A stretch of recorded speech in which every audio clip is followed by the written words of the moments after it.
Some very strange things happened in Iran last week. Mysterious explosions around the country. Boom, boom, boom.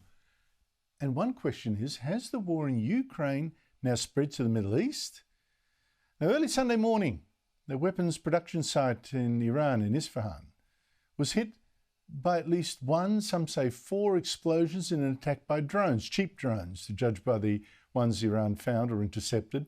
And same day, there was also a fire at an oil refinery, this one in Tabriz. And the next day, there was another explosion, this time at the headquarters of the Islamic Revolutionary Guard Corps in Ma'bad. What was going on? Now, an advisor to Ukraine's president suggested that, some of this was to pay Iran back for sending its own drones to Russia to use to bomb Ukraine. He gloated explosive night in Iran. Drone and missile production, oil refineries, Ukraine did warn. And fingers are now pointing, though, at Israel, but it's saying nothing, whether it's responsible or not. Joining me to explain what is going on, I hope, and who is causing all this is General Jack Keane, is a retired 4-star general, former Vice Chief of Staff of the United States Army, now Chairman of the Institute for the Study of War. General Keane, always great to see you. First, who is doing what to Iran and why? Well, the likely culprit certainly is Israel, and they've had a history of doing this. I mean, in the United States media here, it's been widely leaked to prominent media from intelligence officials here, government officials that is, that Israel is behind this. And that certainly fits the pattern, Andrew, when Prime Minister Netanyahu was in charge before, from 2009 to 21.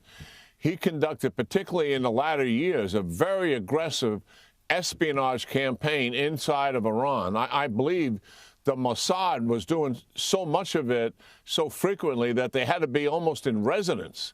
And we're talking about hits on nuclear facilities like Natanz, other factories, the military enterprise, the nuclear enterprise, assassination of scientists and military people involved in the nuclear enterprise.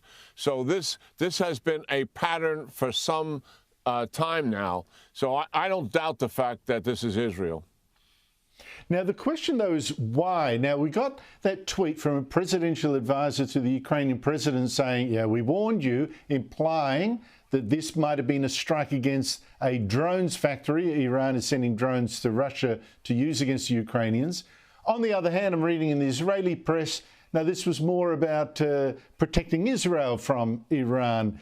What's your take? I think it's mostly about protecting Israel from Iran. Isfahan is a hub for ballistic missile development, and particularly a medium-sized missile, the Shahab, which can range Israel. It reported that they were using small quadcopter drones to deliver a relatively small munition.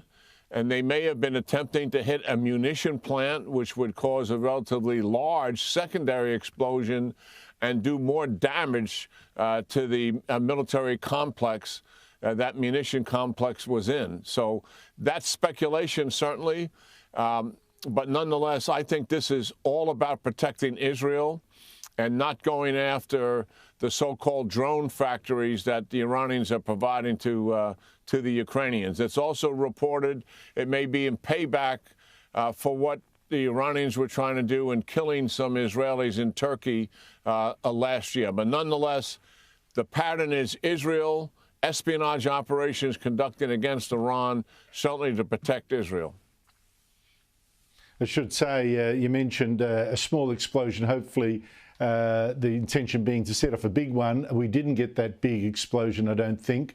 And Iran is in fact saying no big deal, at least for the Isfahan complex. Most of the drones, it claims, were intercepted. Only one caused minor damage to the roof, if in fact the roof that it showed is the roof involved. So we don't know. I guess the oil refinery fire, the explosion of the Revolutionary Guard headquarters, do you suspect some of those were Israeli attacks too? Yeah, I would say that that's espionage also by the Israeli. That it fits their It fits their pattern. I think we're going to find under Prime Minister Netanyahu's return to power that these attacks are going to step up. I mean, it's been reported in open press that if Iran wanted to break out just to develop the nuclear weapon itself, 4 months. If they wanted to put that weapon on a delivery system like a missile, where it would have to be miniaturized, 18 months. Nonetheless, Prime Minister Netanyahu has always maintained he will not permit Iran to have a nuclear weapon. And interesting enough, within the last week, the United States and Israel practiced air operations together, refueling jet aircraft and the like. And I think that was clearly sending a message to Iran that a potential military strike option is back on the table, given the nuclear deal has folded. And certainly they want the Iranians to clearly understand that the United States and Israel are working together.